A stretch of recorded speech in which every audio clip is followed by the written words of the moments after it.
start recording here. There we go. Good afternoon, everyone.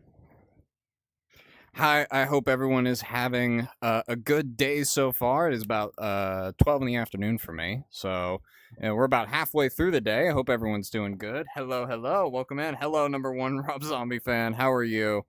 I just got done listening to a podcast that had Dave Hone on it recently.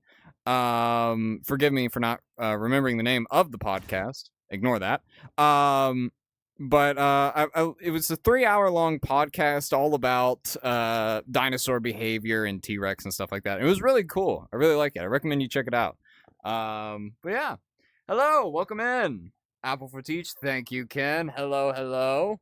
Dino Class while I play Ark is peak. That does sound peak. I won't lie. That does sound peak. Let me very quickly actually get you the name of that podcast. Yeah, here it is. Lex Fridman had Dave Hone on the podcast of his. Very good episode. I recommend you check it out. That's for how are you doing today? I'm doing good. I'm doing really good today.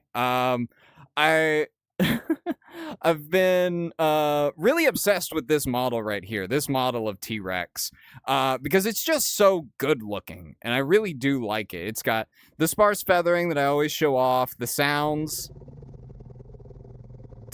are amazing. I absolutely love it. I just can't get over how good this model is. It's paleo accurate, and I absolutely love it. Kind of though. The jugular horn is still there, though that's probably wasn't how it was in life, but it is really good. The hands look very Italian. I love it. Yeah, this is the only avatar that I can't lock the arms of, so you're just gonna see my arms flailing about for a good while. My controllers are resting on my lap at the moment. But yeah. I have the Helicorpion. That's right. I did mention that I had a Helicorpion, didn't I? Let me see. Yeah, here it is. Here's my Helicorpion. So if you don't know what Helicorpion is, and okay, sorry, I forgot it was paleo accurate sized. If you don't know what Helicorpion is a prehistoric shark that's about the size of a school bus from the Permian. These guys have some very interesting jaw structure going on. They have like the vertical buzzsaw kind of look going, but it's a very cool and neat looking shark relative, because sharks have been around for a very, very long time. And Helicorpion is definitely one of the weirder ones because most of what fossilizes from sharks is teeth. And inside this structure right here, where the bottom teeth are, it is just a spiral of teeth. So for the longest time, paleontologists weren't exactly sure what the teeth actually looked like in life. As of now, it's kind of settled into this kind of appearance. I do believe there are a few organisms and a few fish even here on Earth that still have a jaw structure similar to this. Forgive me for not knowing what they are off the top of my head. But Helicorpion is just absolutely strange. And again, this is before the dinosaurs. This is during the Permian. And they're like the size of a school bus. It's absolutely crazy. I do also have this avatar that I wanted to show off. Someone Ark ported the Fossils and Archaeology T-Rex, as well as a few others, into VR chat, so I might use this one for a little bit. Most recent dinosaur discovery. The most recent dinosaur discovery... God, what was... I think there was new material for Spicomelis, but that guy was found back in 2022. There was a sauropod found somewhere in Asia, I think. It was either Asia or like North Africa. There's a new sail-backed iguanodontian from somewhere in Europe, I think. But other than that, it's those would be the more recent ones.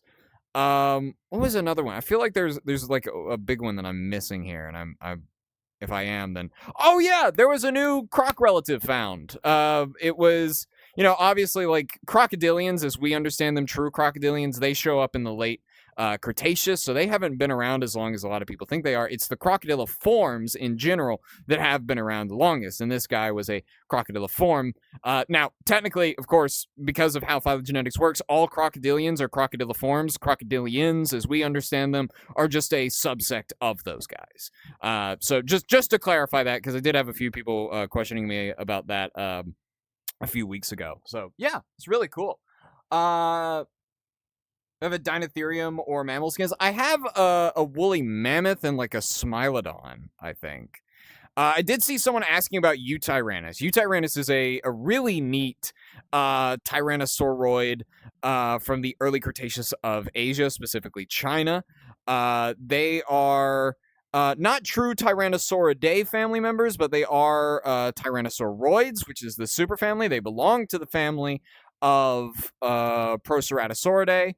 I'm trying to find my mammoth avatar at the moment. There it is. But they are Proceratosauridae, and they also are not even the biggest of the Proceratosaurids. I believe, was it Sinotyrannus, I think is its name, is the biggest of the Proceratosaurids. But yeah, it's really neat. Opinion on Abelisaurs. Abelisaurs are super rad. I love that they went full tilt with their evolution and just got rid of their arms. Now, their arms were probably used for different things, even with their like minuscule size. Like everyone gets onto the Tyrannosaurs for their small arms, but the Abelisaurs beat them by a mile. They don't even have elbows, and I say that all the time because it's true. They don't. A large majority of them don't have elbows, and that is so funny to me. But I think in general, it's really cool. We don't really have a lot of... I don't think there's any Abelisaurs that classify as megatheropods. Obviously, there's Pycnomenosaurus, but Pycnomenosaurus is fragmentary at best. I think we have like one bone from Pycnomenosaurus. Carnotaurus is known from only one specimen, and we're missing like part of the tail and like most of the legs aside from like the femurs. But yeah, I mean, Abelisaurs are really cool. What was going on in the open oceans during the Ice Age? That's a great question. And it is...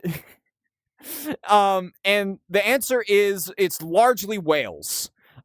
You have this explosion in whale diversity during the Ice Age. Because right when the Earth begins to cool down at the beginning of... It's not technically the Ice Age. It's technically like the last glacial maximum, which is what we usually think about, which is like beginning around like... When did it start? It was like 12, 13 million years ago. As the the glacial maximum enters, you have a lot of species in the open ocean that go extinct. One of them is Megalodon. Megalodon goes extinct because a lot of the things that it was hunting were moving into colder waters, and Megalodon was a warm water predator. And then also like the gulfs around, like the Gulf of Mexico, for example, was also cooling down as well. So it was just a really bad situation. The Gulf was also like a nursery for them, and the younger Megalodons were also being taken out by like great white sharks and stuff like that. And then you see this explosion of whale diversity, right? Whales begin getting bigger and bigger and bigger. You have things like early relatives of things like the blue whales were around and stuff like that.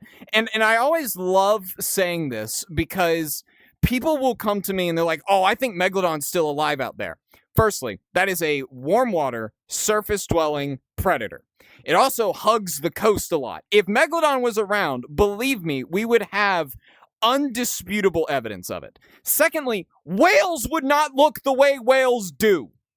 The only reason whales are able to get as big and sluggish as they do is because there's nothing eating them that is their size. Like, yeah, of course, they get hunted down by orcas and in some cases are swarmed by sharks. But there is no predator out in the open ocean that is eating whales that is also the size of those whales. That Megalodon's not around because whales wouldn't look like that.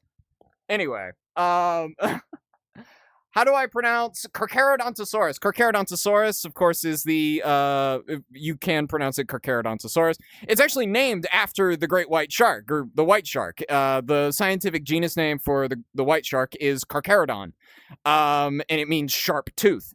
So that actually gives Carcharodontosaurus a name that has a double meaning. It means the shark-toothed reptile, and it also can translate to sharp-toothed reptile for both reasons, which is actually pretty cool and unique. But yeah, Carcharodontosaurus and Megatheropod lived right around the Sinomanian, or about 93 million years ago in North Africa.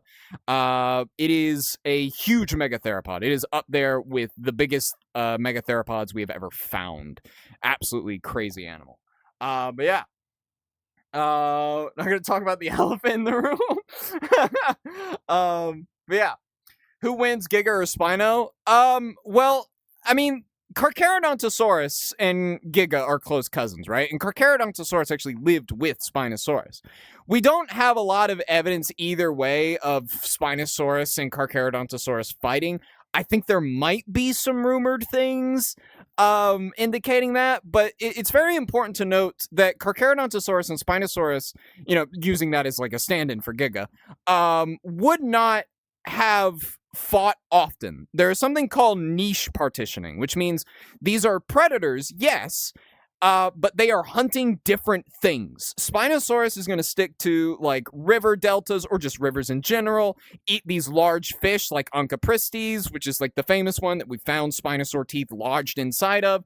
Carcharodontosaurus is going to be eating things like the local hadrosaur population or Paralotitan, which was a giant sauropod that lived in North Africa alongside both of them as well. There is also the misconception that Ouranosaurus was there with them. Ouranosaurus was not. Ouranosaurus was already long dead by a few million years by the time those two, Carcharodontosaurus and Spinosaurus, show up. But, of course, obviously you want an answer of who wins. The answer is probably Giga. Giga is built for more terrestrial combat. Same with Carcharodontosaurus. Spinosaurus has a relatively weak jaw when compared to terrestrial theropods like T-Rex and Giga and Carcha. And it's not going to fare very well. So, yeah. But yeah. Why is Carno's face so short? That's actually a universal trait with the Abelisaurs. And the truth is, I'm not entirely sure. The idea is that over the course of natural selection, you have these individuals that are specializing in like speed, and like, Carnotaurus is not like an endurance predator. It is get as close as possible and have this massive burst of speed, which is what modern cheetahs do. That's more than likely what it would have done. So that probably provided a level of aerodynamics that would have made it a bit more successful. But there is also the mate selection. There's this really and this was in the David Hone like Lex Fredman podcast, where they talk about how if like a female of a species prefers a male of this body stature, or has this shape of a face, or has this color on it, then that is likely to show up in the later generations because it is that individual's preference. And if they're successful, then there's also that to equate for. But small things. Opinion on Oxalia or Oshalia. I don't think there's enough material of Oshalia for me to have an opinion one way or the other. And I know that, like, my favorite dinosaur is Nanooksaurus, right? And it is a very fragmentary dinosaur in and of itself. But the thing about Nanooksaurus is that it likely didn't stray too far from the norm when it came to, like, its relatives, right? The thing with Oshalia is that it is a Spinosaurid from North Africa. Or not North Africa, sorry, South America. It's from South America. I do believe the only fossils of Oshalia were destroyed, so we cannot even confirm the fossils anymore. We have a few pieces that were like photographed, or I think we have photographs of the pieces, but they were destroyed in a museum fire. But there's also the fact to think that Spinosaurids in general are very strange. Spinosaurus, which is the one that people point to and say, oh, Oshalia was probably something like Spinosaurus. Maybe it was. The thing is, we have so little fossil material of Oshalaya, and even none now, that we can't tell heads or tails of what it even looked like. Did it look like Suchomimus? Did it look like Spinosaurus? Maybe it looked like Ichthyovenator or Irritator, because Irritator was on the same continent. Or, hey, maybe it's just Irritator, and the one specimen of Irritator we have is probably just an adolescent or a juvenile, and this is the adult. It's Spinosaurs in general, when it comes to fragmentary specimens, are just it's a whole thing, you know. But yeah, why is Dimetrodon always associated with dinosaurs? Because a lot of early reconstructions of Dimetrodon made it look like a reptile, even though it's a synapsid and not a reptile. So a lot of people probably just looked at it and were like, yeah, that's reptilian enough, even though it's missing the central fenestra in its skull, thus making it a synapsid. I think it's just that. It's just that. But yeah. What is your opinion on the Hallucinogenia genus? Oh, dude, Hallucinogenia is so weird. If you guys have never seen Hallucinogenia, it looks so strange. Okay. Now, I love pop culture. If you want to hear, if you don't want to look up Hallucinogenia, let me explain this to you. If you've ever seen Attack on Titan, you ever seen Aaron's Founding Titan? Hallucinogenia looks like that. And you might think, oh, he's exaggerating. I'm really not. Look up Hallucinogenia. It is so weird. So strange. But yeah. Is Ark survival accurate? No. Not even slightly. But yeah. What do I think about Dinosaurus? Dinosaurus is awesome. If you guys have never seen Dinosaurus, let me blow your mind. This thing I like to nickname as Gigaduck, because that is effectively what it is. So ladies and gentlemen, this is Dinosaurus, aka Gigaduck. Give it a second. But it is a super, oh, here we go. It is a super cool dinosaur from the Namek formation of what is now China and Mongolia. These guys are super strange. Let me get to its accurate size real quick. Yes, here we go. So this is how big Dinosaurus is, and it's thought to be the largest theropod in Asia. There are some new stuff with like Zhucheng Tyrannus and stuff like that that could put Zhucheng up higher, but Dinosaurus is a really hard animal to beat when it comes to size. But yeah, these guys were chilling in water, probably eating seaweed, fish, occasionally. And they also have really big arms, and I mention that because the original, like the first material we had of Dinosaurus was its arms.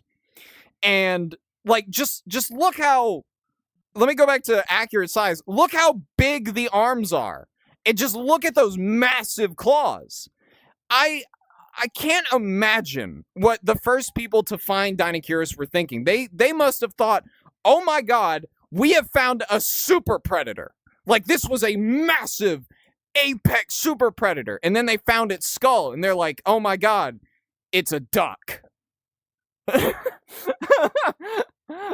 What was my favorite extinction? It just wants a hug? I agree, it probably does. My favorite extinction. The one that I obviously, like, the KT extinction, which is one that kills the dinosaurs, is the one that I know the most about. But an extinction event that I'd love to talk about more of is the Great Dying. An extinction event so bad that paleontologists and geologists just call it the Great Dying. It is the extinction event that happens right before the Mesozoic begins, so it happens in the Permian, late Permian. And it was a series of events that led up to close to 95% of all species on Earth going extinct. It is the closest this planet has ever come to fully killing off life. It is the closest we've ever gotten.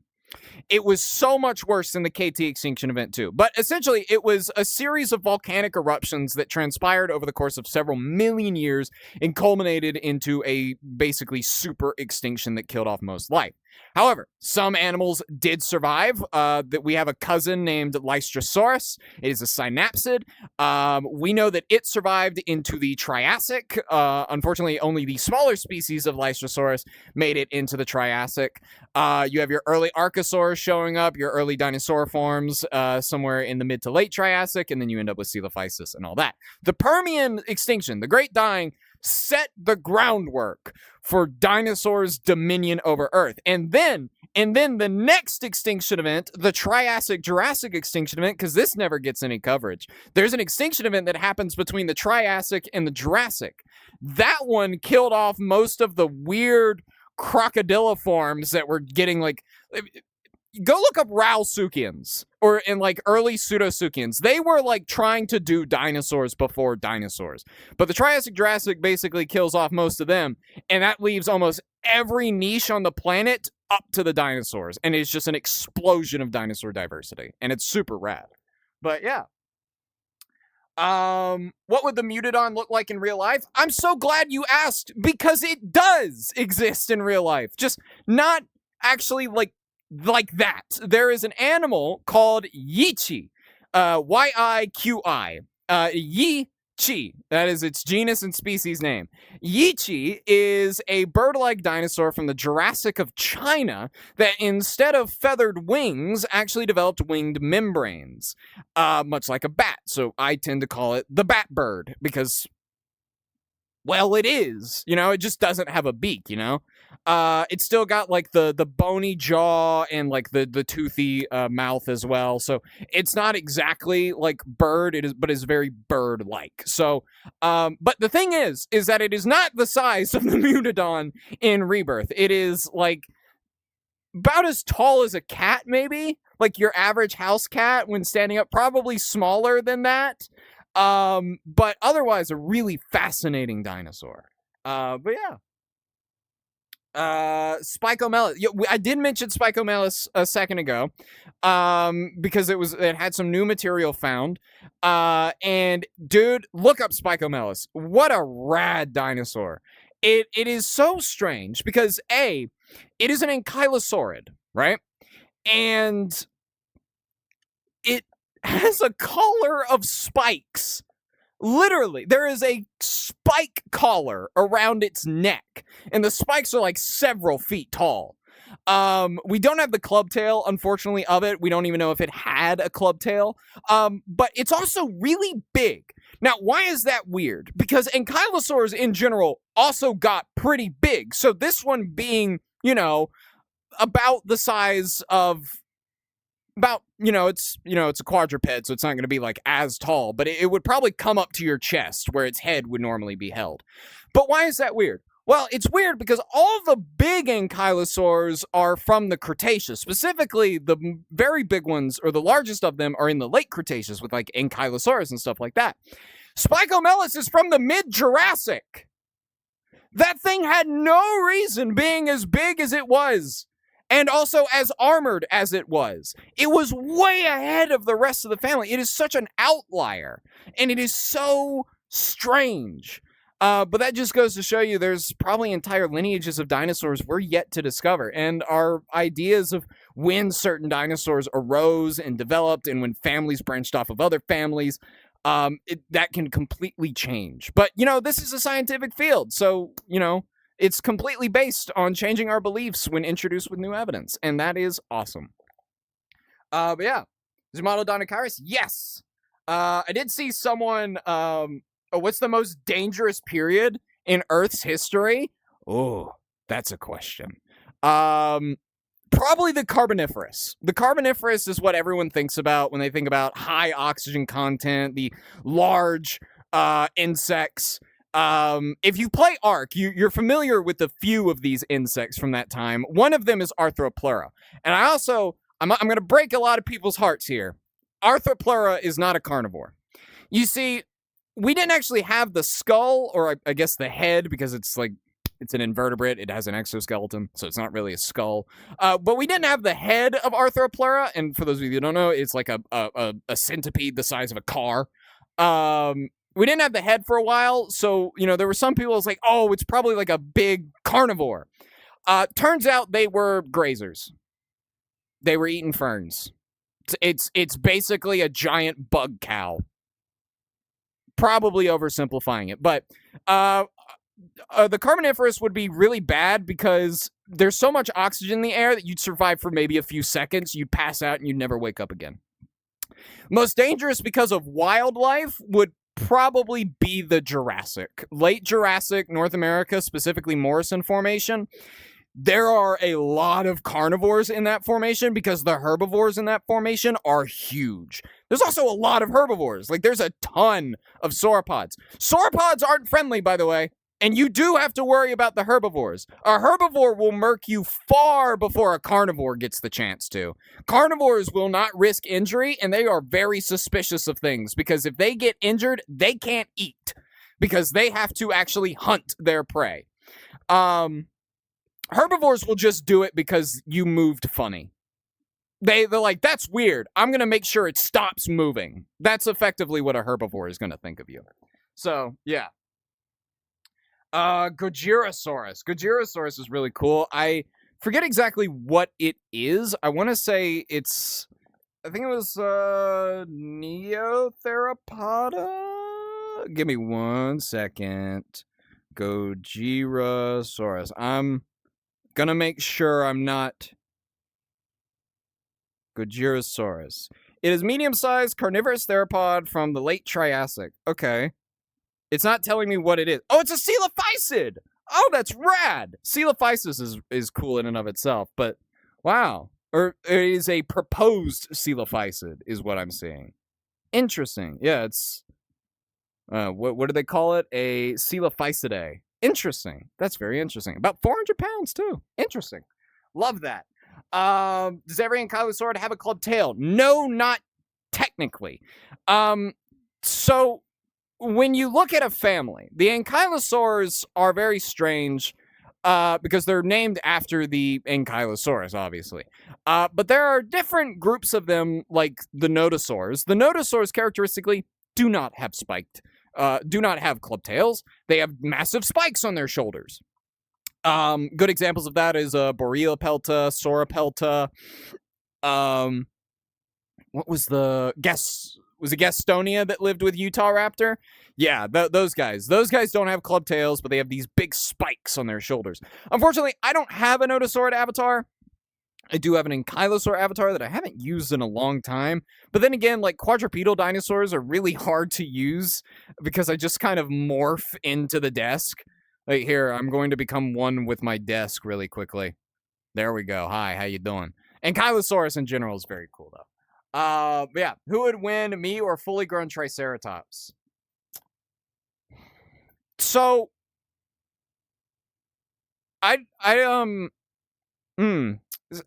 you realize how big a Triceratops is, right? Like, they're elephant-sized, if not larger in some instances. And that animal has these massive horns. Look, I really hope your career in horn ornamentation goes well. I wish you the best. Good luck. I love this. Minnesota's absolutely obsessed with dinosaurs. I know nothing about but Dinosaur Train. Hey, Dinosaur Train's not bad.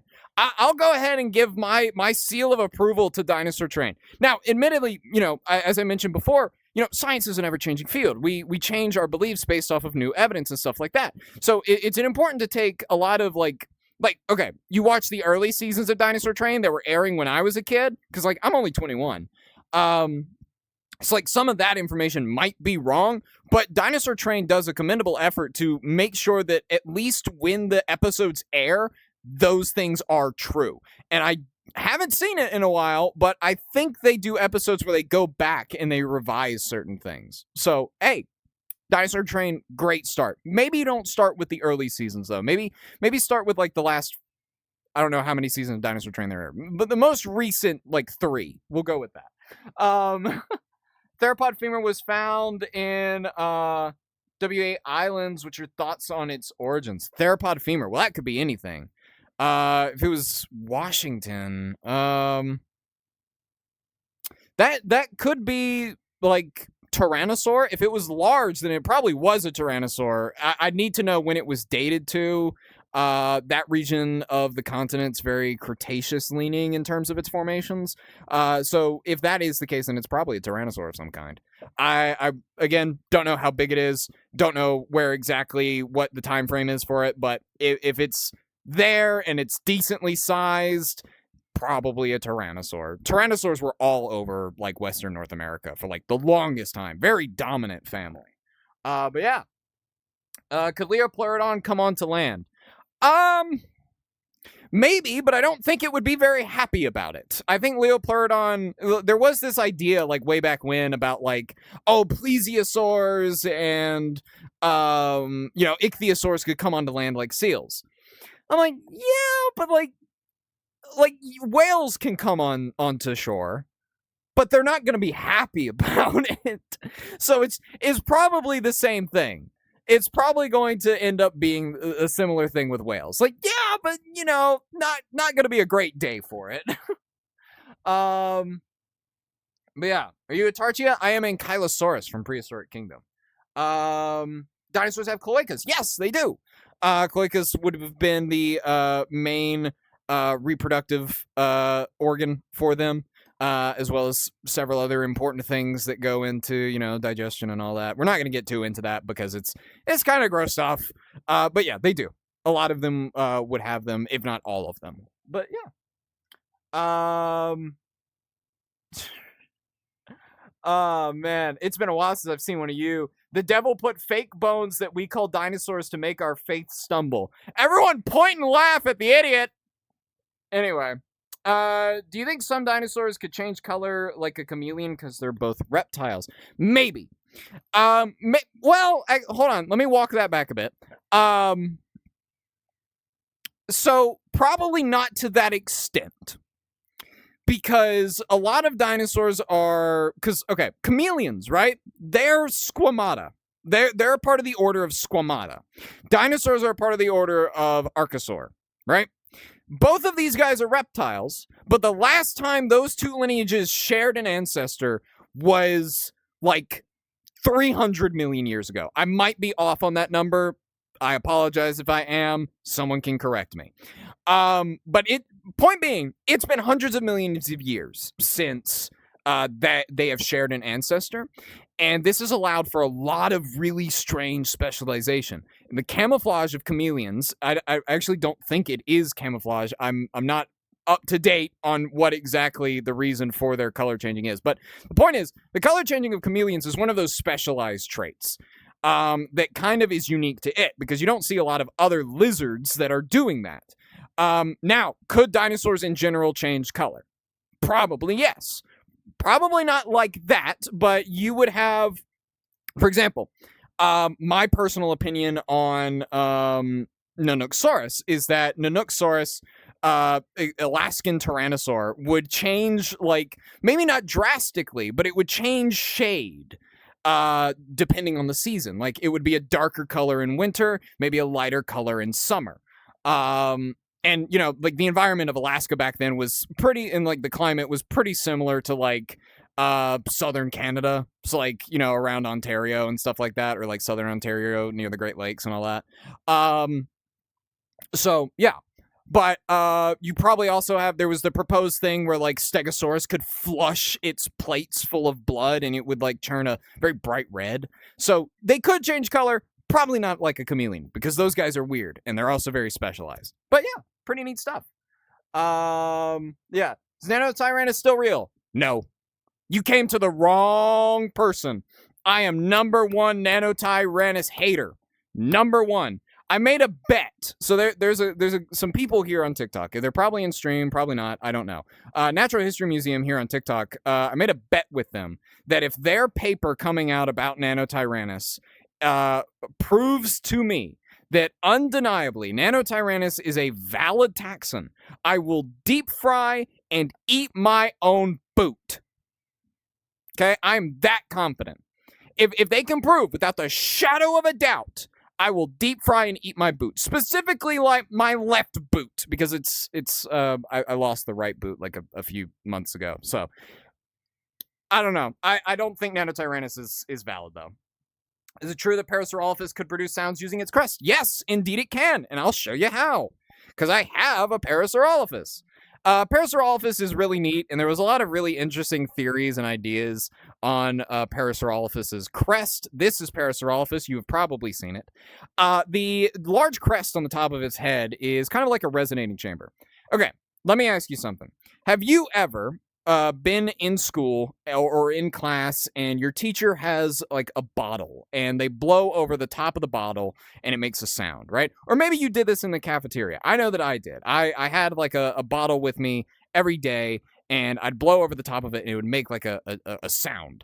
And that's kind of how this crest works, because it is attached to the nostrils and open to the respiratory system, so it ends up sounding a lot like this.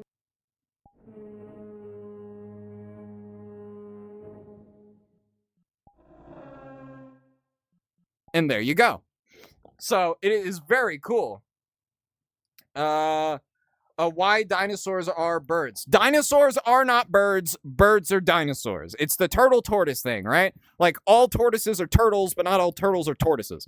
All birds are dinosaurs, but not all dinosaurs are birds. It's a very complicated kind of thing, right? Evolution is very strange, and I think a lot of people have mixed ideas or kind of a misunderstanding of what evolution as a process, or even as like a tree of life kind of thing is.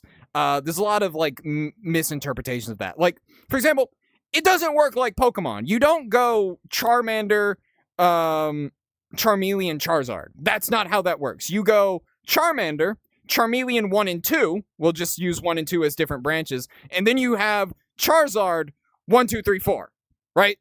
And, you know, maybe not always that, but you usually have differing branches. Now, maybe Charizard lineage 1 doesn't make it.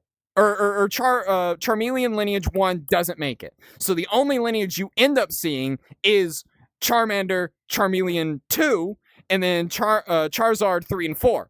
Well, maybe Charizard lineage 3 doesn't work. So now you have that line, but you're missing and you're not seeing all of the stuff that didn't work and ended up dying out. That's how you get stuff like that. Did Pycno resemble a Carno, or did it look like a generic Abelisaur? Was the hypothesis at the moment. Pycnomenosaurus probably didn't look like Carno because, well, we only have like its femur, and like that's it. Like that tells us that it is an Abelisaur. The femur looks like an Abelisaurid femur. It is rather large, larger than Carnotaurus's, I believe. So it tells us that it is a big Abelisaur, but that is about as much as we can tell you. You can look at the other Abelisaurs in the area that were with Pycno, and that tells you that Pycno probably didn't have horns like Carnotaurus. But that's about as far as that goes. Everything else is phylogenetic bracketing and speculation. So, yeah. Who wins? Wait, hold on. Acrocanthosaurus or Dinosaurus? Whichever one's heavier. That's my answer to most versus comments. Whichever individual is heavier. A herbivore theropods could beat a T-Rex in a 1v1. Theropods, not many. You've got maybe a good chance with the larger Carcharodontosaurs, but that's about it. Herbivores, a lot of them. Triceratops, Ankylosaurus, Edmontosaurus, Parasaurolophus, probably, Apatosaurus, Brontosaurus, Brachiosaurus, any like multi-ton sauropods. The sauropod, like an Apatosaurus, would flatten a T-Rex, and that's not really up for debate. They are huge. They weigh a ton, and like not a literal ton. I mean they weigh multiple tons. Multiple tens of tons. It is not hard to bring down a T-Rex as a herbivore. As a fellow carnivorous dinosaur and like a theropod, yeah, that's a challenge. As a herbivore, if you're big enough, a T-Rex probably is not going to pick that fight. So, yeah. Weighs a ton, sounds like which dinosaur can do a backflip? There's a lot of birds today that can do backflips. You ever seen that one video? I think it was like a pigeon doing a backflip. That's a dinosaur. That's a guy that's a dinosaur doing a backflip. There you go. Pigeons can do it. a lot of probably smaller dinosaurs. Velociraptor was small enough. That little dude could probably do it. I don't know why it would do it, but then again, I also don't know why that pigeon did it. So I don't know. Maybe. Say happy birthday to my friend Luke if you like dinosaurs. Happy birthday, Luke! I hope you have a good birthday. What would Eutyrannus eat? Eutyrannus, I believe, lived with a few hadrosaurs. I don't know if they were like true hadrosaurs or if they were just like hadrosaur equivalents for like the ecosystem. But there were some decently sized large herbivores in its ecosystem. But you also end up with like a genera of Psittacosaurus that lived alongside it. I forget exactly which species of Psittacosaurus lived alongside it. But yeah, it would have been eating these hadrosaur forms and these small ceratopsids, aka, the Psittacosauruses. Those would probably be it. Of course, there is also the possibility of cannibalism. Cannibalism is wildly found throughout most theropods. There's obviously the obvious answer of, Majungasaurus, which we have evidence of being a cannibal. We have evidence of Tyrannosaurus rex being a cannibal. So it's not impossible to think that early relatives of T-Rex, like Eutyrannus, not a direct relative, but like a distant cousin, was probably also cannibalistic in certain fashion. But yeah. I don't know if I'm I heard there's a dinosaur teacher. No, I'm real. Don't worry. I'm real. Have a safe trip, by the way. But yeah. What is the dinosaur we know the most about? As far as like the most amount of research studies into it, it's T-Rex. T-Rex is one of the most researched and studied dinosaurs of all time, so we know a lot about it. But there are certain gaps in our information about T-Rex that are filled in for other dinosaurs.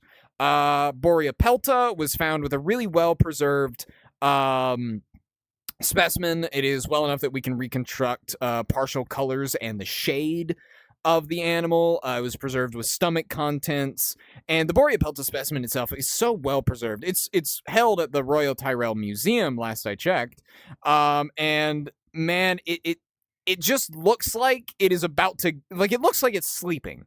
That's how well preserved the Boreapelta specimen is. It looks like it could get up and start walking around. Now, obviously, it's missing the back half of its body, but you know what I mean. There's also Psittacosaurus. We know a lot about Psittacosaurus because we had a as yet undescribed for a specific species of Psittacosaurus that was found so well preserved that we know its colors. We know like what shade it was. Large parts of its body were preserving soft tissue, not actual soft tissue, but like the impressions of them. There was like the quills down the base of the tail as well. That kind of led into the whole like, do ceratopsians have quills? Maybe not. We'll see. But yeah, those would be the ones. But yeah, game. This is VR chat. What did dinosaurs evolve from? Dinosaurs evolved from, you're not going to like this answer, dinosauriforms, which is a much wider group that includes a bunch of weird things that are not technically dinosaurs because they didn't catch the bus in time for the main family, or for the main group of dinosaur. Dinosauria is not a family, but dinosauriforms evolved from archosaurs. Archosaurs in general are there's only really two lineages of Archosauria still around. That is the crocodilians, the ones we have today, alligators, crocodiles, gharials, caimans, and stuff like them. And there's also birds. Birds are the other Archosauria branch because they evolved from the dinosaurs and thus are Archosaurian reptiles. So yeah, they evolved from Archosaurs. Yeah. How do you know so much? Largely autism, but I am the product of a history major and a science major, so I got the best of both worlds and ended up with the dead reptiles. And you know what? I love it. Absolutely love it. Nothing else in the world I'd rather be doing right now. And I do mean that. It's just great. I love doing this. Yeah. Knowing facts about Basilosaurus. I did see someone mention Megaraptors. I'll talk about them in a second. Basilosaurus is weird because when they found it, they thought it was like a reptile because it has a very, very long body. And admittedly, I've seen a Basilosaurus skeleton in real life. and I can't blame them for it. The name means, I think it means like king lizard or something like that. And it is really long. But is Basilosaurus a reptile? No. Does anyone in chat know what Basilosaurus is? Would anyone like to guess? I figure a lot of people in chat do know. But dolphin, I mean, yeah, it is a cetacean. It is a whale relative. Basilosaurus is a whale.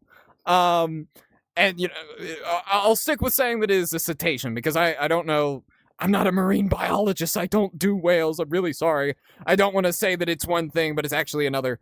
But we'll stick with cetacean. It is a large whale relative. And the thing with taxonomy is that unless you are recategorizing something, you typically don't change the name.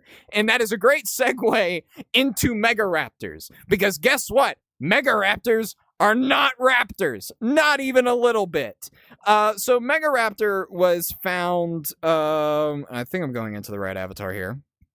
Megaraptor was found in South America, and the first parts of this is Megaraptor. First parts of it that were found were the hands, and I've talked about these guys before because Megaraptors scare the daylight out of me. These guys are freaky. Let me just show you its actual size, and you will understand. Hello, hi.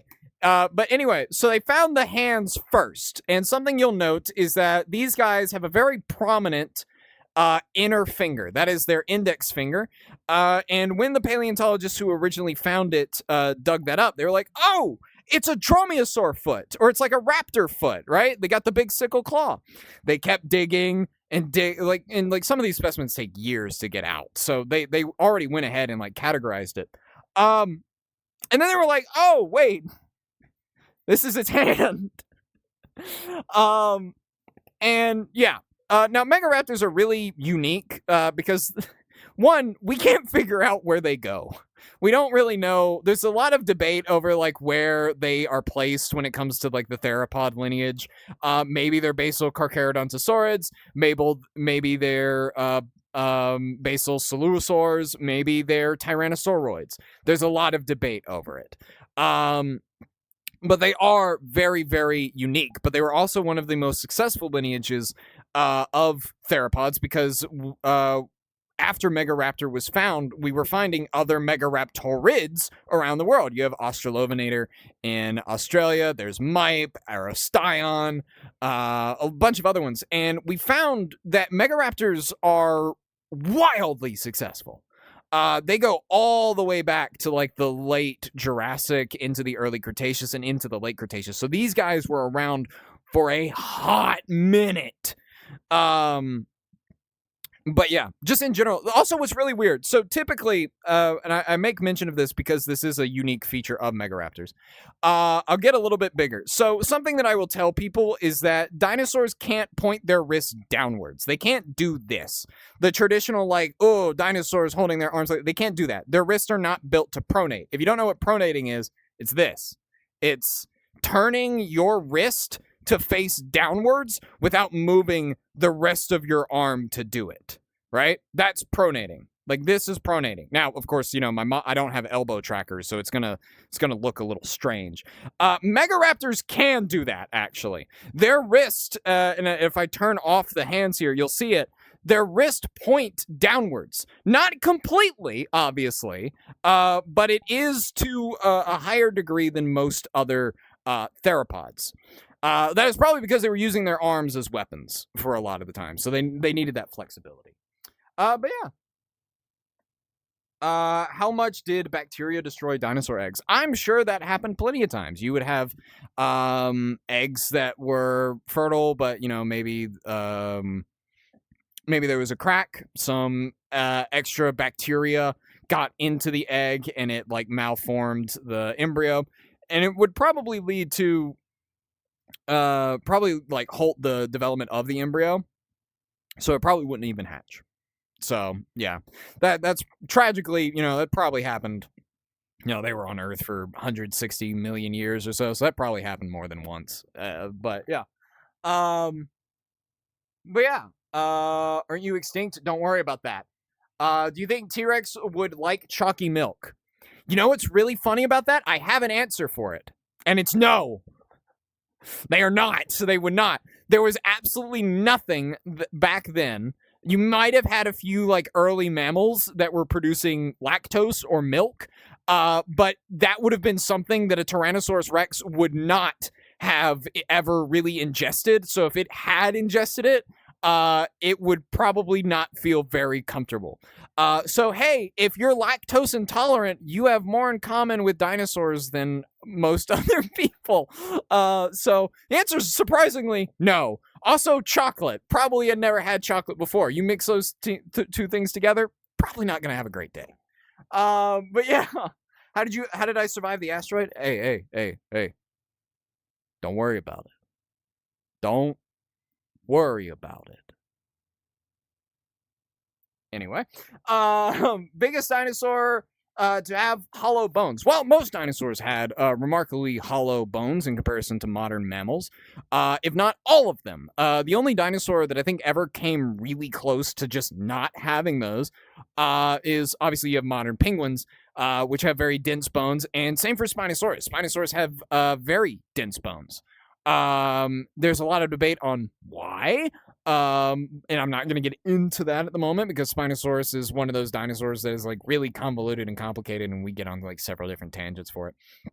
But the largest dinosaur with hollow bones would be something around, if we're judging by mass, it is probably Argentinosaurus. If we're judging by length, it is Supersaurus. If we're judging by height, it is probably Sauroposeidon. I say maybe to all of those because there's a lot of debate and fragmentary specimens and papers being published, so none of that is like 100% concrete and is, subject to change in the future, as is all paleontology and all sciences. So yeah, that's important to know.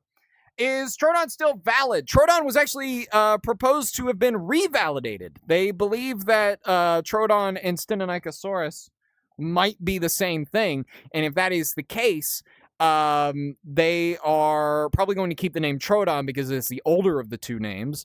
At the moment, I believe they are attempting to find a Troodon holotype out of Stenonychosaurus. It is an idea for now. It is not 100% valid yet. But there is hope. Which, by the way, I'd also like to say, if I've missed your questions, I do apologize. I might look like a Megaraptor. I am only human, and I can only answer so many people at the same time, whilst giving decent answers to them.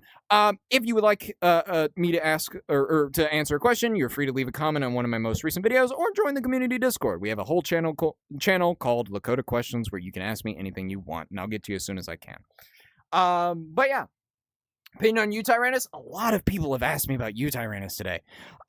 It's probably my second favorite dinosaur, second only to Nanooksaurus. I love Nanooksaurus, the fluffy Alaskan Tyrannosaur. Love that guy. I wish we had more material of Nanooksaurus. We don't. We've got like part of a rib, a lower mandible, and like I think a back of the head, but that's about it. And that is unfortunate, but Spinosaurus as aggressive in the movies? Hard to tell. Judging behavior off of fossils is very strange and very weird to do. It sounds like I'm saying, no, you shouldn't do that. That's not what I'm saying. I'm saying it's generally harder to do that because, okay, behavior, a lot of the time when analyzing behavior of an animal, you're looking at something called trace fossils. There are two types of fossils. There is the biological fossils, which are things like bones, skin impressions, and stuff like that. Trace fossils are things like footprints, bite marks, scars, things that the animals left behind as traces, but not part of their body. And it is really hard to judge temperament on Spinosaurus specifically, because we don't have a lot of biological fossils for Spinosaurus in general, much less trace fossils. The closest we've ever gotten are parts of, I think they're like Spinosaurus teeth lodged into certain prehistoric fish that are around in the same formation and same time as Spinosaurus, so we know that it was at least aggressive to fish. As for like what it would be like in life towards maybe other members of its species, it would be wary of them, probably fight them off for different spots in a river, probably would have backed down from a fight on land with a Carcharodontosaurus and stuff like that. But who knows? Again, it's a really tricky and strange thing to figure out. So yeah. Pound for pound, do you think Acrocanthosaurus would be the strongest Carcharodontosaurid? No. You want my honest answer? No. Because there is a lot of other Carcharodontosaurids that are bigger. And I think there is a bigger version or a bigger cousin of Acrocanthosaurus, Taurovenator. Giga's bigger, Tyrannotitan's bigger, Mapusaurus is bigger, Carcharodontosaurus is probably bigger. Acro is surprisingly small. So if we're going pound for pound, it's getting beat out. And that is the unfortunate reality for the Acro fans, and I do apologize for that. But it was adapted for its time and its formation, and it was adapted for its niche, and that is all that matters. It is very important to remember that these are genuine, real animals that did exist on this planet, and they abide by the rules of animals that still exist on this planet. So, yeah, it is important to note that. Did T-Rex actually have feathers, or was it just the juveniles? Let me show you something. This is my favorite thing to do when people ask me this question because it is the perfect example of what T-Rex feathers looked like. Feathers would be abundant in the juveniles, but once they reached adulthood, you'd probably have something like this. That's it. You see that? The little featherings on the top of my neck? That's about it. And of course, you know, I have them down the rest of my body, around the back. You can kind of see them like on my sides here. A little harder to see those, but they are at least somewhat noticeable. I love the sounds this avatar makes. It's so cool. I love this T-Rex avatar. But yeah, opinion on Ankylosaurus. We were just talking about Ankylosaurus just a little bit, or just Ankylosaurs in general, off the topic of like Spicomelus. Really cool dinosaur, man. There's often this thing said, or that I've seen people say here on TikTok and Instagram and YouTube, and it is there have never been Tyrannosaur bite marks found on Ankylosaurus. And I'm like, okay, what are you getting at? And a lot of the times they'll use that as an interpretation of saying, oh well, the T-Rex was too scared to go after Ankylosaurus. And there is a simple thing to say to people who say this, and it is absence of evidence is not absence of evidence is not evidence of absence. Because we have bite marks from a Tyrannosaur on an Ankylosaur, not a Tyrannosaurus, not an Ankylosaurus, but other members of those families. There are bite marks from a Tyrannosaur on the skull of another Ankylosaurid. I forget which specific species they were. And there's also a quote that I'm taking from Dino Guy here, which is Ankylosaurus has bony armor, Tyrannosaurus has bone-crushing teeth, or has a bone-crushing bite. These are not unstoppable monsters. These are animals that live in an ecosystem. Would a T-Rex hesitate to go after an adult Ankylosaurus? Yes. Would T-Rex hesitate to go after an adult of anything in its ecosystem that is its size? Yes. Tyrannosaurus rex is more than likely going to be eating the subadult, the adolescent, the juvenile individuals of these species. They are not going to go for full-grown members of the species because everything in T-Rex's ecosystem that is around the size of T-Rex is insane in terms of size, especially when you go like a bit further south, like going into like New Mexico and stuff like that, where you had like Alamosaurus and stuff like that. So, yeah. Mononychus is really cool. It is an alvarosaurid. Alvarosaurids are known for having a single digit, which is why it has the name Mononychus, which means one claw. Kind of like how there was the other dinosaur found, Duonychus, it means two claws.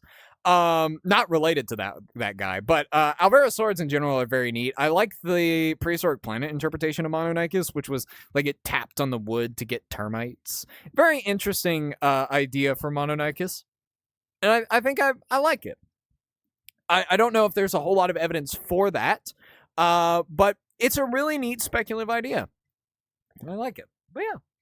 Got any facts on Utah Raptor? They're my favorite. Utah Raptor is the largest of the Dromaeosauridae family. They existed in, well, take a wild guess, in Utah during the early Cretaceous, I think like 120, 125 million years ago. They lived alongside things like Gastonia. Gastonia is a notosaurid. And man, I just think they're so cool. I don't have any fossils in my collection from Utah Raptor. I'd love to get a hold on like a Utah Raptor sickle claw replica. I don't want to buy the real thing. The real stuff deserves to be in museums. Like I hate seeing when fossils get like auctioned off. I understand it's a necessary part of like, you know, sustaining museums and stuff like that, but still it hurts to see. If I ever get rich, I will buy a real specimen from a museum and then give it back to the museum with the clause that they make me a life-size replica of it and I put it in my living room. That's the dream right there. But yeah. What would you say is the tallest dinosaur? I would think Brachiosaurus, right? It's a dinosaur of a similar body structure. It is Sauroposeidon, which lived in North America during the early Cretaceous. It actually probably lived alongside Acrocanthosaurus. But yeah, it is the tallest. Brachy's up there.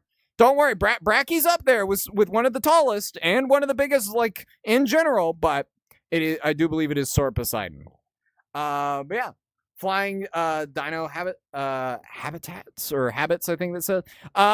If you mean pterosaurs, those aren't dinosaurs. There's a lot of different behaviors for pterosaurs. You have like the fishers, like Pteranodon. You have the Asdarchids, which would have been terrestrial hunters. You have the Rhamphorhynchids, which would have been eating small reptiles and early mammals and stuff like that. If you mean flying dinosaurs as in birds, they're right outside. Go take a look at them. They're really sick. But yeah, I mean, there were a lot of really interesting things. There's the debate over like whether birds evolved from the ground up or it was tree down. So like, did birds evolve from dinosaur or arboreal bird-like dinosaurs that lived up in the trees and began to glide from there? That's what I personally subscribe to as the evolution of birds. And then there's the idea that birds were on the ground and slowly developed flight for like, I don't know. It's been a while since I've gotten into that debate, but you know, it's I forgot that here, hold on. Let me turn the sounds off for this guy. There we go. That way if I press something it won't make a sound. But yeah. Saurophagonax a sauropod. Yes. As of now, yes. The name Saurophaganax was given to the name-bearing specimen. So it is likely a sauropod now. Allosaurus anax is the one you're looking at. Saurophaganax as an allosaurid did not go anywhere. I want to clarify this. It didn't go anywhere. It's still here. It's just not called that anymore. It's just called Allosaurus anax. Like, he's chilling right over there, guys. He didn't go nowhere. I don't know. But biggest flying dinosaur, and did it eat meat? The biggest flying dinosaur, which would be the biggest flying bird, would be, I believe, Pelagornis. It has one of the larger wingspans of all the birds that have lived, and it has like these pseudo teeth. So not true dental structures, but they're like pieces of the beak that like point it out. It would have been mostly eating fish and stuff like that. So yeah. Oh, and TikTok thinks I'm AFK. That's great. But yeah. Pound for pound, I meant if every Carcharodontosaurus was the same size. No, I still don't think so. And also, once you put all of them at the same size, that kind of like sure, yeah, that equals them out. But Carcharodontosaurids in general are kind of the same thing over and over. And they're also kind of fragmentary. So the size of Carcharodontosaurids in general is like, have you seen the holotype for Giga? It's like most of a bottom jaw, and that's about it. Carcharodontosaurus ain't looking too much better. Tyrannotitan, Mapusaurus, all of those guys. It's really hard to say. And then there was what was it? It was the one that they thought was smaller but actually was huge. I forget the name of it. That one, like, that one had a specimen that was dated to be probably like somewhere in its 50s. Probably in its 40s, but I heard upper estimates of 50s. But that one was also really big, and I forget what one that was, and I feel really bad that I don't remember it. But who knows? I don't know. It's hypotheticals like that.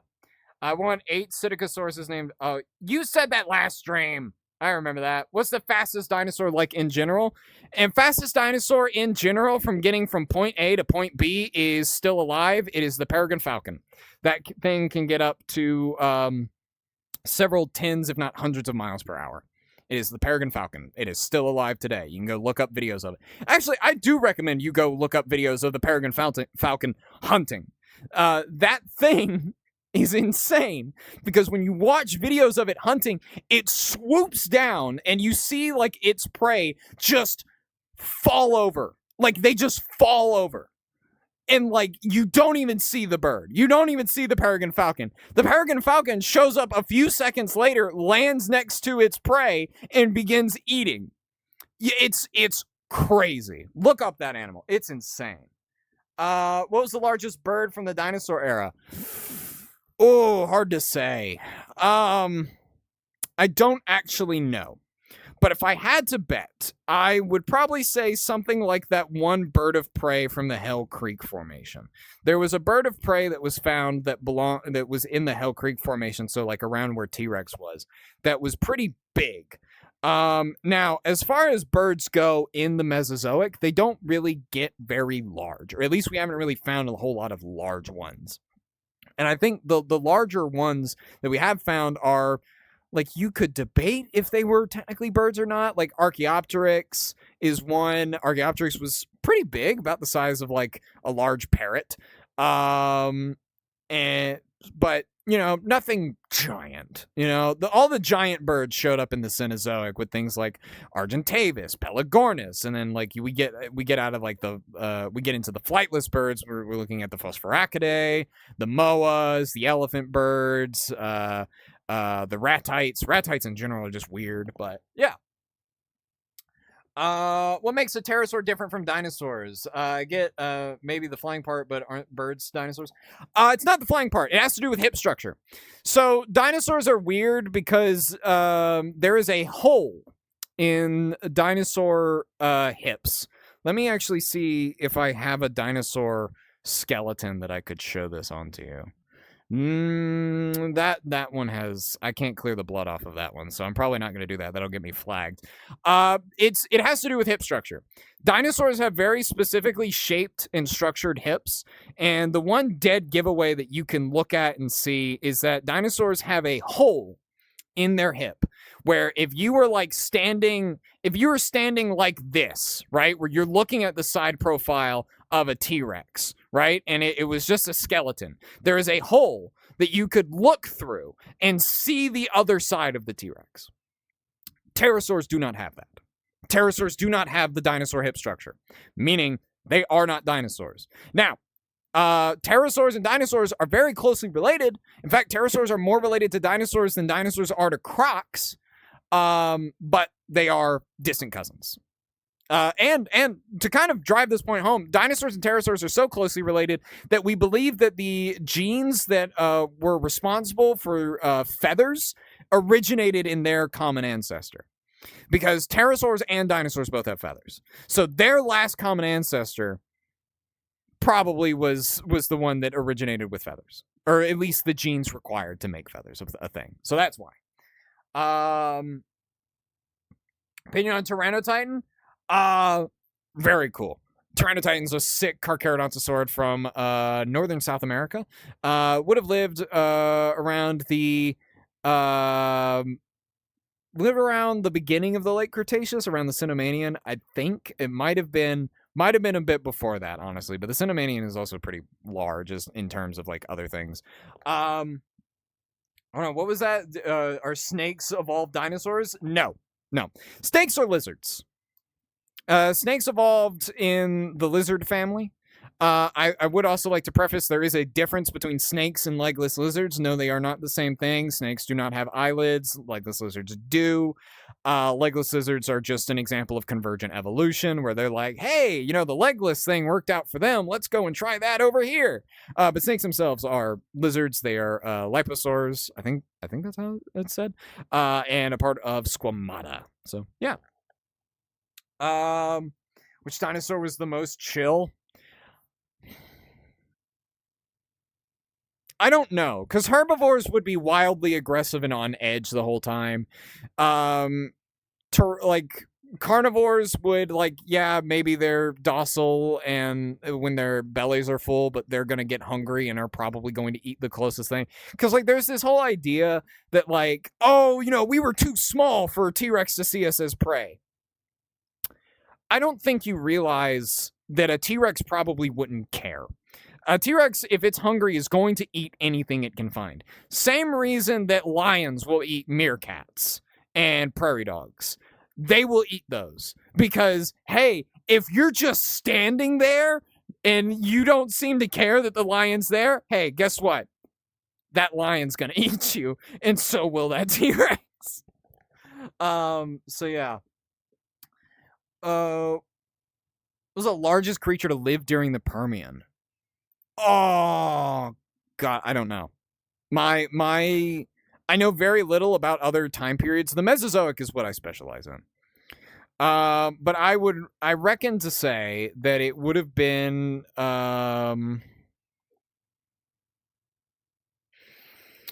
I reckon you'd have some very alarmingly large sea creatures around the Permian, but on land, you would probably have, I forget the names, they're the super weird synapsids that have the weird cheekbones and the weird top of its head. I forget what it's called, unfortunately. They're always depicted with gorgonopsids hunting them, like Inostrancevia. I forget their names, unfortunately. Someone will probably have said it in chat already, but yeah.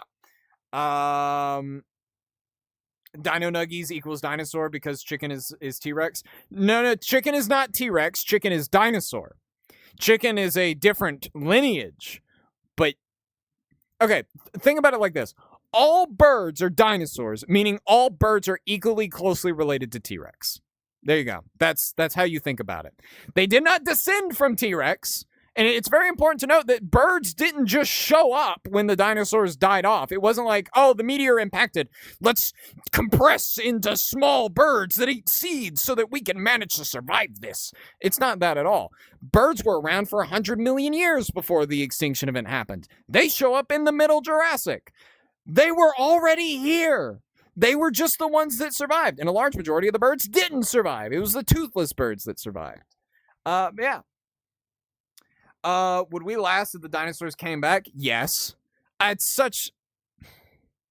There's this idea that if dinosaurs came back, they would just decimate human society. And maybe, yeah, there would be an immediate panic to that.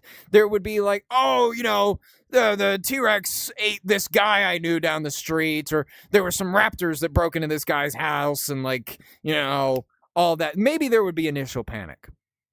Here's the thing. There's a lot of things that T-Rex is, and there's a lot of things that dinosaurs are. One of those, the one thing that they are not, is bulletproof. If dinosaurs came back today, we would wipe them out in a year's time. I guarantee you that. Do you know how many trophy hunters would be jump at the opportunity to hunt a T-Rex or a sauropod or a ceratopsian? Do you know how many people would jump at that opportunity? They'd be wiped out in a year or two. That's just how that would go. But yeah. What do you think of Acro? I think Acro's pretty neat. Really cool Carcharodontosaurid from the early Cretaceous of North America. They are found in Oklahoma and Texas, last I checked. There was a Texas riverbed that had Acrocanthosaurus footprints in it. It was found, I think back in 2020. Very cool stuff, honestly. But yeah. Why are plesiosaurs not dinosaurs, but chickens are? Plesiosaurs are squamata. Plesiosaurs are, or well, actually, hold on, no, I take that back. Mosasaurs are schemata. Plesiosaurs, and by extension, pliosaurs, as well as ichthyosaurs, are probably closer to turtles. Like, they're not archosaurs. So, like, not only are they not dinosaurs, they're not even archosaurs. So they're not even related to the crocodilians. Or they're not closely related to the crocodilians. They're not in that group. So, by extension, not dinosaurs. But yeah, could you ride a dinosaur? I suppose with enough training and depending on the intelligence of the dinosaur, sure, yeah, maybe. I don't know. Definitely give it a shot, I guess. Could any dinosaurs be good pets? Well, that actually kind of goes into what I was saying about the riding thing. It really depends. I don't think you would have a dinosaur that would be on par with, like, a dog or a cat in terms of intelligence. Those guys are very intelligent. Now, you know, obviously there are modern birds that are very intelligent. You have, like, corvids, like crows and ravens. Parrots, parakeets, and other birds are also very intelligent. So you would have some individuals, maybe like the dromaeosaurids and the troodontids, that would probably be fairly intelligent. Whether or not you could make it docile and as a pet, because you got to think about this, like, no one's running into the woods to get a bear or a wolf as a pet. There are people who make wolf dogs, but those things are extremely dangerous because you have a lot of, like, wild feral instincts inside that animal. It is just a matter of, like, making them docile. You couldn't, like, make a pet out of, like, a wild Utah raptor. That's going to end very badly. So yeah. Opinionsaurus, I mentioned it a handful of times this stream. Very cool. Probably the tallest dinosaur. Early Cretaceous, North America. Very, very interesting stuff. Where do you keep the raptors in the classroom?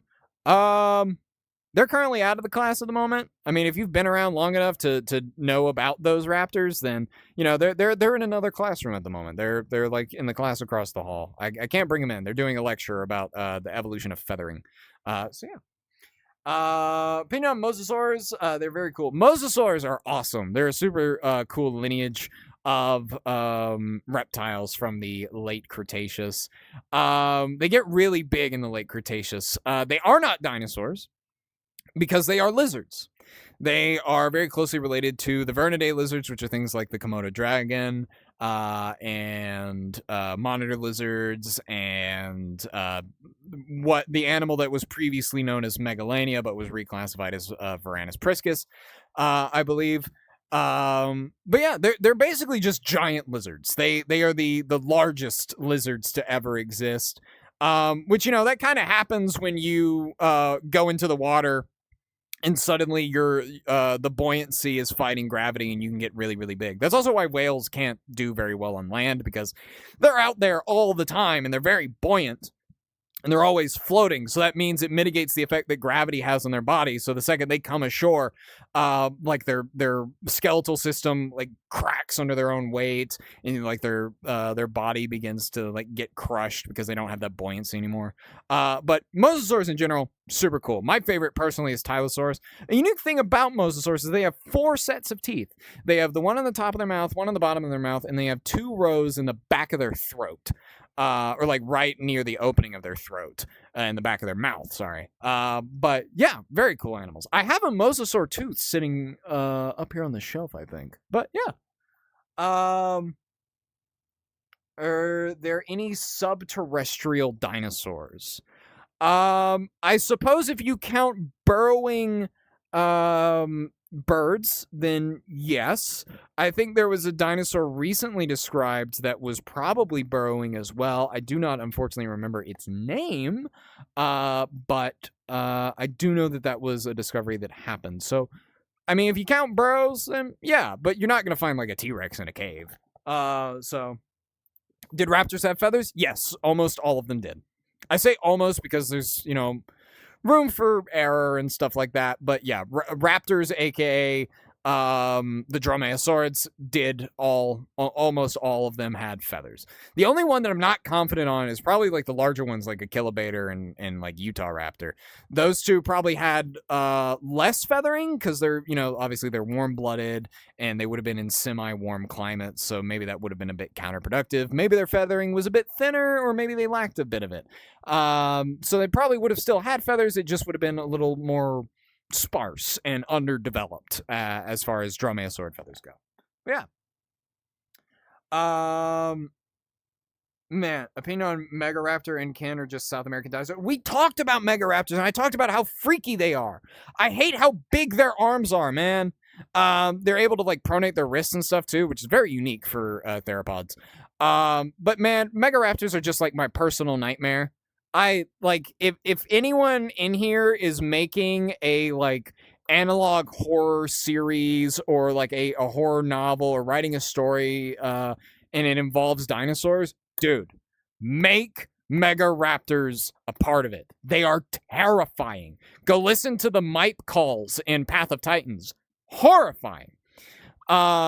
Because like here's the thing, and this is something that I'll get on to Jurassic World Fallen Kingdom about like anytime, and it is they did not need to make another hybrid, aka Indoraptor. They didn't need to make Indoraptor because it already existed, and it's called Megaraptor. Literally replace Indoraptor with any Megaraptoran in that movie, and it would change almost nothing. Nothing about that film would change. That's how freaky they are to me. But yeah.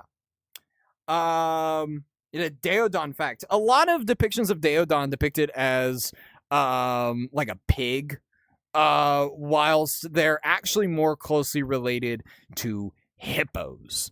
Daeodons are more closely related to hippos. Funnily enough, you know what else is very closely related to hippos? Whales. They're like the closest thing. They're like closely related to they're the closest terrestrial organisms to whales, and that's crazy to me. But I do believe Daeodon was closer to a hippo, probably a bit more fat than most people expect it to be, but it was a very decent predator of its time. It would have been hunting deer relatives and stuff like that because it is a Cenozoic mammal. But yeah, very cool animal. Everything is really, really neat. Who is smarter, the smartest dinosaur or a 5-year-old? Well, smartest dinosaur that we can tell, like without a shadow of a doubt, is corvids. Crows, ravens are very intelligent. Crows and ravens are smart enough to understand currency. They're smart enough to understand water displacement, which is like, you put like an ice cube in water and the water level goes up because you're displacing the water in turn for the ice cube.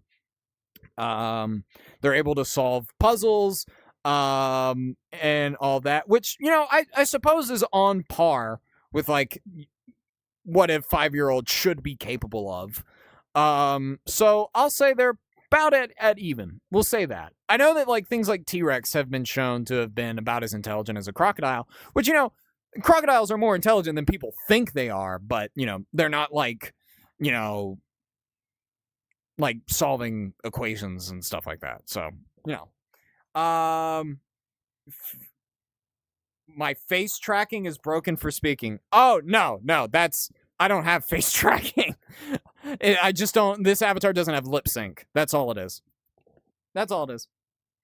Do you think Concavinator had quills? There was, I think there was like part of the arm bone that showed quill nodules. So maybe. I mean, there's some decent evidence for it.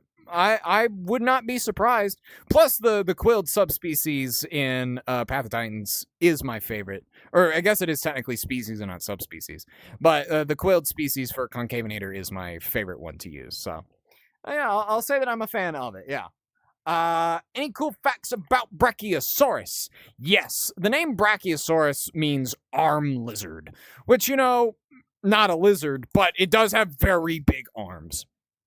Brachiosaurids in general have like these very column-like front limbs and then shorter back limbs. Something that not a lot of people and this is for like sauropods in general. Sauropods are so big that they were awful parents.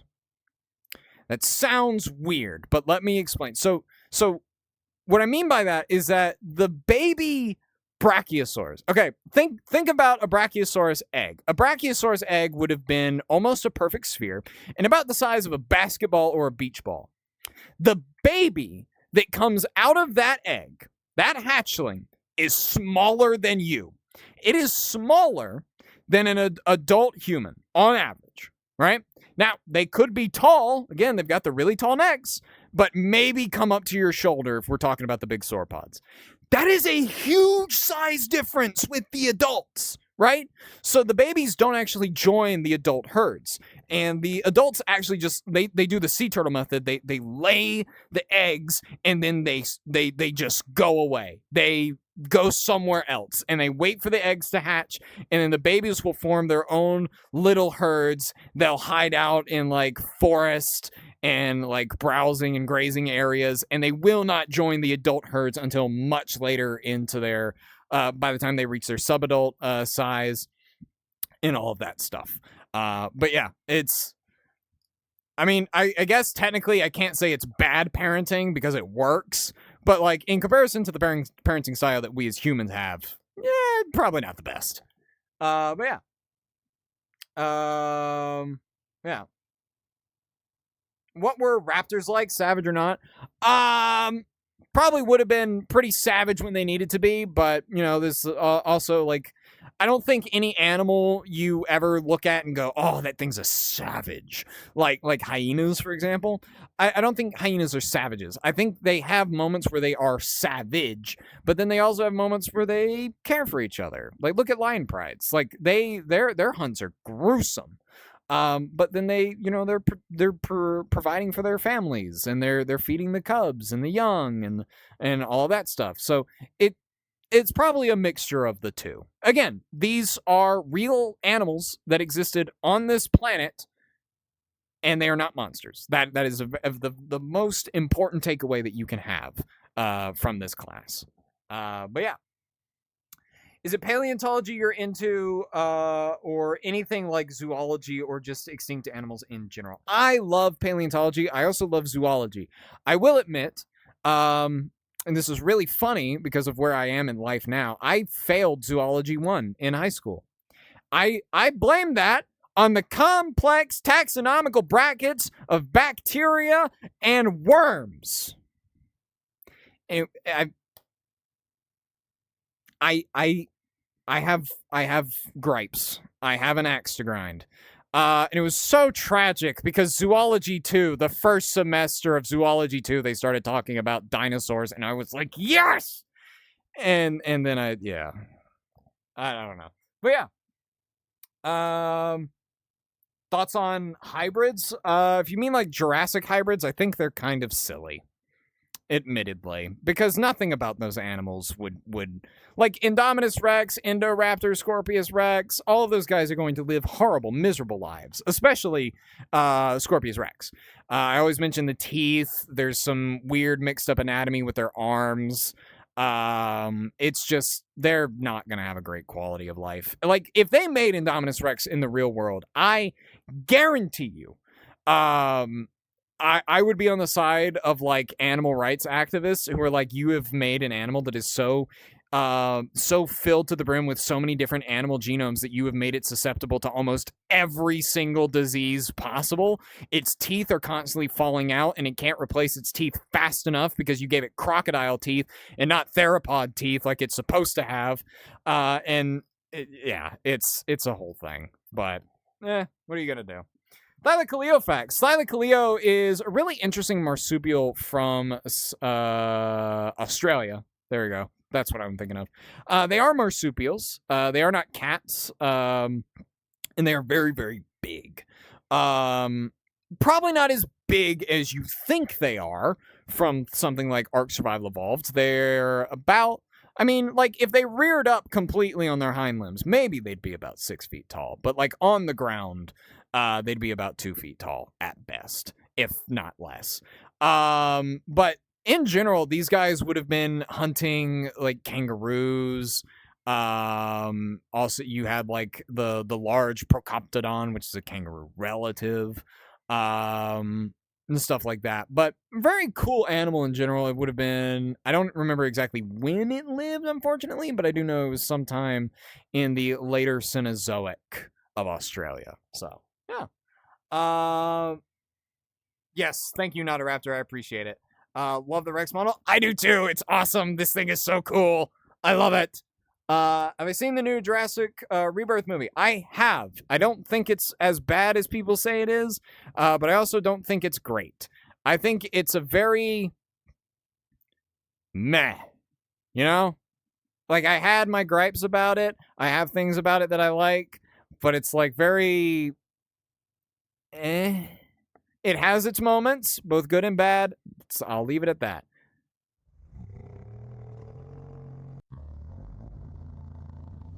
Sorry, I just love the sounds this thing makes. It's so good. It's so good. Okay. So like, how did you open the door to the classroom? That's the trick. I don't. I leave my classroom door open. I'm not like, here, it's just always open. That's not even a joke. It literally is. I have this one. I've never gone through that one, but I go through that one. Like, the best line, Christopher. I love dinosaurs. Thank you. I appreciate it. But yeah. Okay. So there's one thing I wanted to do I say this now? Okay, this is going to be a meta thing because this doesn't really have anything to do with dinosaurs. I've been getting bots in my streams. And do you know how I know they're bots? They will leave comments like, wow. And I'm not accusing anyone of being a bot. I just genuinely think this is creepy. Like, wow, your live's so awesome, but it's kind of dark. Can you turn the lights on? Do you know why they say that? They say that because as a requirement for streaming in chat and interview, under this topic, I have to have a webcam on. The webcam feed is is being overlaid by the current stream that you are looking at, but I have something over the webcam. That is the single creepiest thing I have ever experienced doing this. It's so weird. Anyway, sorry. But yeah, would Mipe and Carnotaurus stay out of the way of each other, or they would fight when close to another? Okay, so this is another thing. Large carnivores are not going to pick fights. They're not going to pick fights with other carnivores or even other members of their species. And they're not usually going to pick fights. I'd say 9 times out of 10, whenever a aggressive encounter happens between two carnivorous theropods, especially two large-bodied carnivorous theropods, 9 out of 10 times, one of them is backing down before it comes to blows. So, and, fights would be over, mating rights, territory, a carcass, something or other. But yeah, most of the time they would try and stay out of the way and not risk any injuries because, again, they have to actually hunt and take down their food. And that is not easy to do if you have a broken arm or your bottom jaw doesn't shut anymore or your leg is broken and stuff like that. It's a lot harder to do. But yeah, do the roar.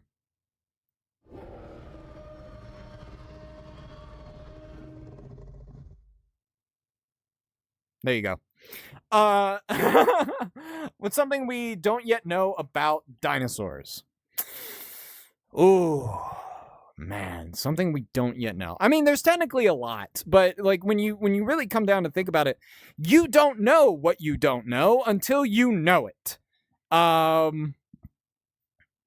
There's a lot of dinosaur mysteries, I'll say. There's the footprints of a large titanosaur from Mongolia. We have never found a dinosaur that would be able to produce those footprints in Mongolia, in that area.